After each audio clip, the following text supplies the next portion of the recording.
What's the most unforgivable thing a teacher ever did?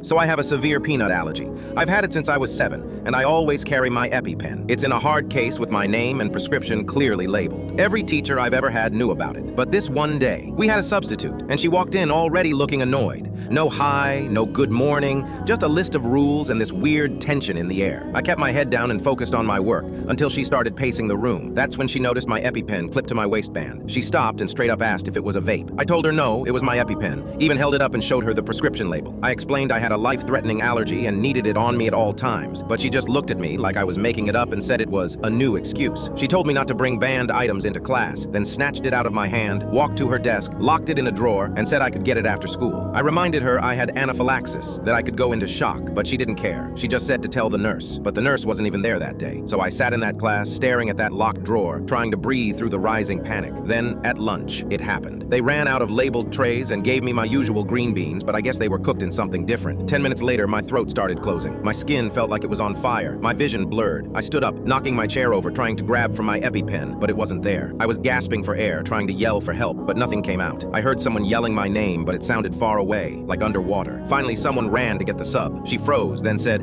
"I think he said something about a pen earlier." She sprinted back to her desk and fumbled with the key. But by the time she got it open, I was already on the ground. The medics beat her to it. I woke up in the hospital. My mom was sitting next to me, arms crossed, completely silent. She didn't cry, didn't yell. She just handed me a printed report from the school. It said I brought an unregistered device to class, failed to properly notify the staff, and violated safety protocol. They suspended me. My mom demanded a meeting, but the school claimed the teacher wasn't made aware and that the situation could have been avoided if I'd explained better. They placed the sub on temporary leave. No apology, no accountability. And the next week, I had to sit in the front office while the principal made me write a statement admitting it was my fault to keep things from escalating.